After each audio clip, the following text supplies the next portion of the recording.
Amin. Puji Tuhan, saudara-saudari, kita boleh bersekutu lebih lanjut mengenai wahyu dasar dalam kitab suci. Kalau kita melihat di dalam berita keempat mengenai kaum beriman dan berita kelima mengenai gereja dan berita yang keenam saat ini yang akan kita bahas adalah mengenai kerajaan.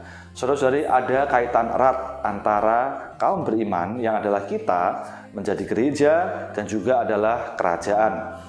Karena itu, saudara-saudari, bagi kita hari ini, selain kita disebut kaum beriman, juga kita disebut adalah kawanan yang terpanggil, kita adalah gereja, lebih-lebih hari ini kita semua, amin, orang yang percaya adalah umat kerajaan. Saudara-saudari, puji Tuhan atas perkara kerajaan. Dan hari ini kita akan melihat lebih lanjut mengenai perkara kerajaan. Baik, saudara-saudari, apa hubungan antara gereja dan kerajaan? Saudari, kita boleh melihat terlebih dahulu di dalam Matius pasal 16 ayat 18 sampai 19. Saya bacakan, saudari, ya. Dan aku pun berkata kepada kamu, engkau adalah Petrus, dan di atas batu karang ini aku akan mendirikan jemaatku, dan alam maut tidak akan menguasainya.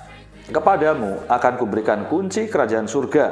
Apa yang kau ikat di dunia ini akan terikat di surga, dan apa yang kau lepaskan di dunia ini akan terlepas di surga. Jadi saudara-saudari, di dalam ayat 18 di sana dikatakan bahwa Tuhan akan mendirikan jemaatnya. Jemaat ini adalah gereja. Dan di dalam ayat 19 lebih lanjut dia mengatakan, kepadamu akan kuberikan kunci kerajaan surga. Saudara-saudari, kalau kita melihat hari ini bahwa di ayat 18 disebut jemaat yang adalah gereja, di ayat 19 dikatakan kerajaan surga.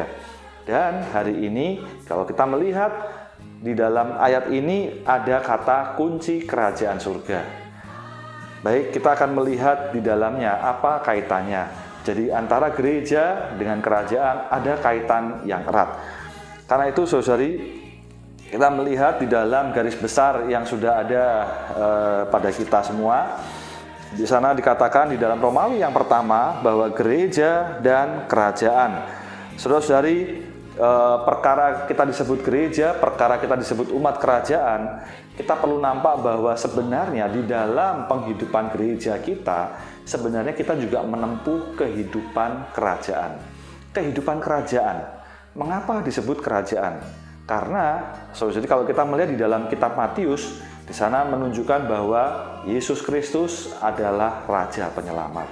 Sebagai seorang raja, dia memiliki wilayah yang mana dia dapat leluasa meraja, dapat leluasa memerintah atas setiap umat kerajaan.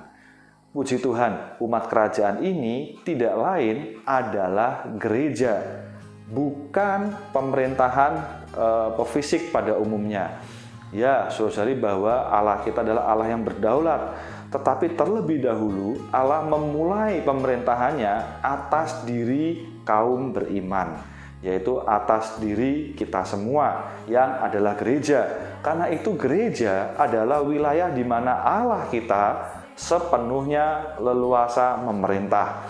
Dia memerintah di dalam batin kita dan dia memerintah kita agar sepenuhnya kita boleh hidup seturut dengan umat kerajaan.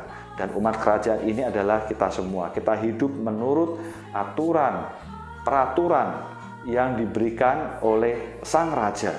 Siapakah rajanya? Dialah Yesus Kristus. Karena itu, saudari, kalau kita melihat di dalam lebih lanjut di dalam Romawi kedua bicara mengenai bagian kerajaan. Saudara-saudari, kita perlu nampak jelas bahwa bagian kerajaan ini, perkara kerajaan adalah perkara yang tersembunyi. Saya akan melihat dahulu mundur dari Romawi kedua poin yang kelima, realitas penampilan luar dan pernyataan. Saudara-saudari, orang lain, orang yang tidak mengenal kita, mungkin dia melihat kita adalah orang Kristen. Oh, kita adalah bagian dari orang Kristen. Oh, itu adalah orang Kristen. Mereka mengatakan demikian. Atau mereka melihat, oh begitu cara hidupnya orang Kristen. Saudara-saudari, mereka melihat penampilan kerajaan. Penampilannya, mereka melihat luarannya. di dalam penampilan ini ada realitas, yaitu adalah penghidupan sehari-hari kaum beriman.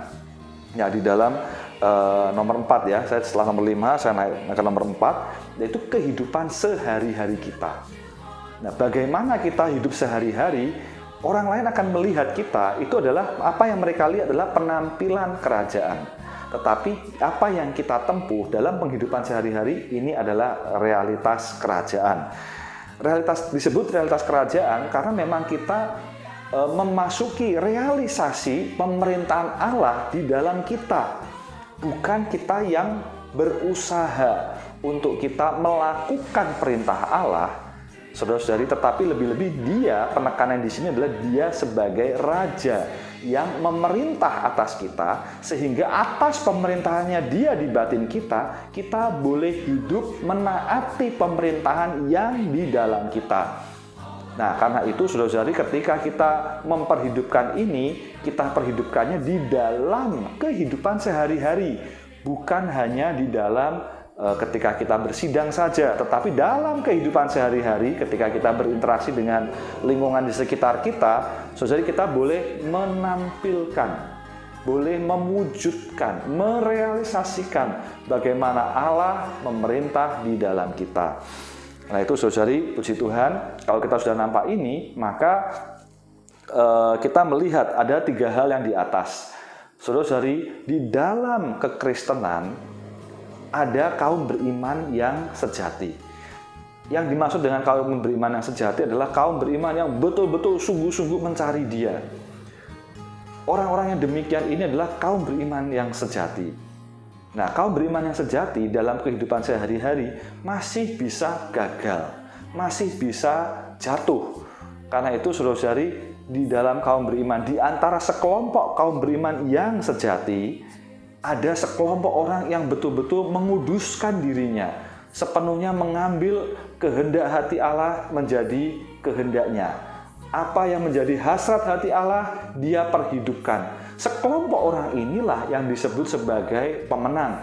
Seorang pemenang bukan seorang individu, tetapi adalah pemenang yang korporat, bagian dari seluruh kaum beriman yang sejati. Karena itu, saudari, bagi kita hari ini sulit kita membedakan mana kaum beriman yang berhasil, gagal, atau pemenang. Karena pemenang tersembunyi di antara kaum beriman yang sejati. Amin. Saya berharap, kita juga berharap, kita semua adalah orang-orang yang menang. Kita yang sungguh-sungguh mengasihi Dia dan menguduskan hidup kita. Nah, saudari, berkaitan dengan bagaimana menguduskan diri kita, akan dibahas mengenai bagaimana kita hidup menurut kerajaan, menurut tata aturan kerajaan. Amen. Selanjutnya, saudari, di dalam kerajaan ini ada pemerintahan Allah. Ya, pemerintahan Allah, Romawi yang ketiga, adalah bagaimana Allah terus memerintah di dalam kita. Secara praktis, saudara-saudari, bagaimana sih pemerintahan Allah? Pemerintahan Allah dimulai dari pemerintahan hati nurani.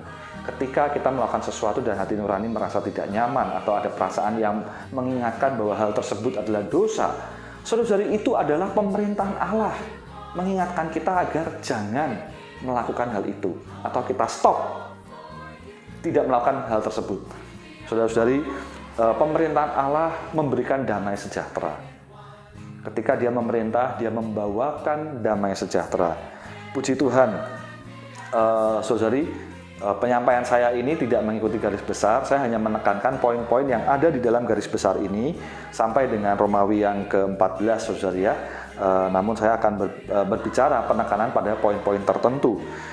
Nah, saudara-saudari, kalau kita melihat lebih lanjut, di dalam pemerintahan Allah akhirnya membawa manusia, ketika manusia adalah kita menjadi umat yang taat pada pemerintahan Allah, saudara-saudari, maka secara organik kita boleh memerintah yang lain. Pemerintahan kita bukan pemerintahan seperti atasan dan bawahan, tetapi pemerintahan ini sangat manis. Pemerintahan ini organik, penuh dengan pengaliran hayat, sehingga kita semua bersukacita ketika kita mendengarkan perintah ini.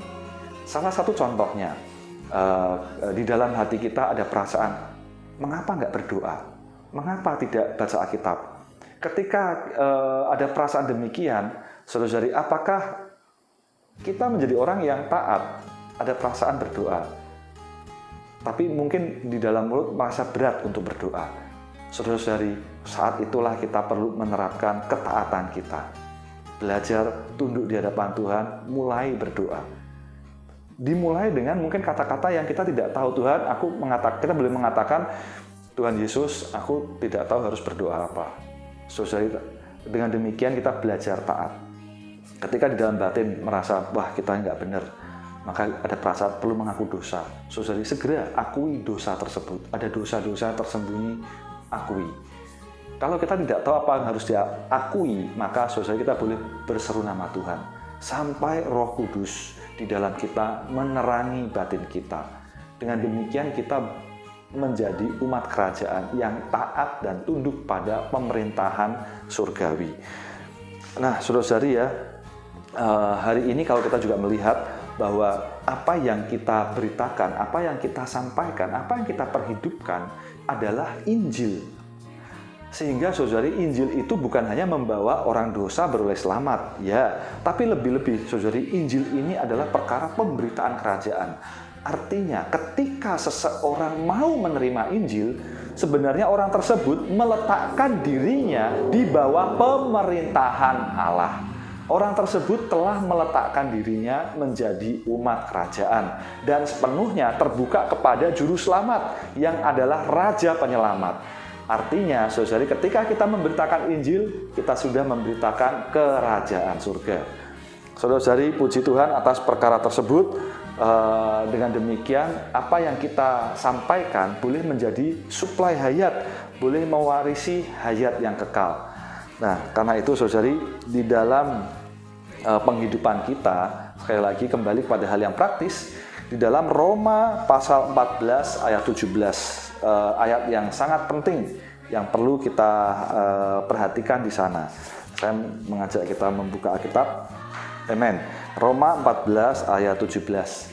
Sebab kerajaan Allah bukanlah soal makanan dan minuman, tetapi soal kebenaran, damai sejahtera dan sukacita Roh Kudus. Jadi saudara-saudari, kalau kita melihat lebih lanjut lagi bahwa hari ini perkara kerajaan ini adalah bukan soal makan dan minum secara jasmani, tetapi kita perlu memperhatikan di sini dikatakan perkara kebenaran. Bagaimana kebenaran boleh memerdekakan orang. Ketika dia dimerdekakan karena kebenaran, maka saudara-saudari, amen, dia ditundukkan oleh Raja Penyelamat. Amen. Kemudian ketika kita menyampaikan kerajaan, kita membawakan damai sejahtera dan di dalamnya ada sukacita, bukan karena hal yang luaran, tetapi adalah karena Roh Kudus. Syukur kepada Tuhan perkara kerajaan. Karena itu saudari, amen, kita melihat apa yang kita lakukan. Saudari, pemberitaan Injil kita bukanlah suatu tindakan yang di luar, tetapi ini adalah keluapan hayat. Karena sukacita oleh Roh Kudus, karena damai sejahtera yang kita alami, karena kebenaran yang memerdekakan kita, maka kita menjadi umat kerajaan yang memberitakan kerajaan. Kita terlampau sukacita dan kita rindu ingin membagikan sukacita ini kepada mereka yang dalam duka cita. Oleh karena itu mereka dirundung masalah, mereka yang sedih perlu menerima sukacita ini. Siapa yang menyampaikan? Kita. Lebih lanjut, damai sejahtera ini, kalau kita melihat, banyak orang yang hiruk pikuk, khawatir, takut, dan lain sebagainya. Mengapa nggak kita sampaikan, kita berikan damai sejahtera oleh Roh Kudus? Damai sejahtera ini menjadi keperluan mereka, dan akhirnya mereka menjadi umat kerajaan. Demikian juga yang dibelenggu dengan berbagai hal. Melalui kebenaran mereka dimerdekakan. Saudara-saudari, puji Tuhan, semoga kita adalah umat-umat yang menaburkan benih kerajaan, dan biarlah benih ini bertumbuh, biarlah benih ini semakin lama dia semakin menjadi umat kerajaan, sampai pada akhirnya saudara-saudari di dalam kitab Wahyu, dia sepenuhnya yang duduk di tahta memerintah kita semua. Dia memerintah umatnya secara korporat. Nah, saudara-saudari, ada penekanan yang cukup penting di sini. yaitu bahwa perkara kerajaan adalah perkara latihan. Apa yang dimaksud dengan latihan? Latihan artinya ada yang mengingatkan ketika gagal, ada yang menguatkan ketika dia ingin bangkit kembali. Baik mereka yang berlatih punya satu tujuan untuk mencapai sasaran. Saudara-saudari, penekanan di perkara kerajaan ini adalah bagaimana kita melatih diri kita menjadi umat kerajaan. Berbeda dengan hidup gereja. Saudara-saudari, hidup gereja adalah menikmati dan menikmati. Saudara-saudari, tidak ada tuntutan, tetapi di dalam perkara kerajaan kita perlu belajar melatih diri kita menunaikan kewajiban umat kerajaan. Saudara-saudari, oleh karena itu kita perlu melihat bahwa hari ini dalam penghidupan gereja ada dua sisi. Sisi menikmati adalah sisi hidup gereja, penuh dengan kenikmatan, penuh dengan keakraban, hangat, kasih. Perkara kerajaan adalah perkara diri sendiri yang menempatkan, menaruh diri ini pada posisi latihan. Sehingga ketika seseorang berlatih, diingatkan, jangan menjadi kecewa, jangan menjadi sedih, tetapi harus bangkit kembali untuk mencapai tujuan. Saudara-saudari, di dalam mengingatkan ini mungkin ada kata-kata yang tidak berkenan atau kurang nyaman bagi kita. Tetapi semuanya itu adalah latihan bagi kita untuk mencapai sasarannya. Semoga saudara-saudari, kita semua adalah umat kerajaan yang demikian. Kita sampai pada akhirnya di dalam kitab Wahyu, kerajaan ini rampung sempurna. Dia, amen, mendatangkan kerajaannya. Dan kita hari ini berdoa, datanglah kerajaanmu, jadilah kehendakmu di bumi seperti di surga. Mulia bagi Tuhan. Amin.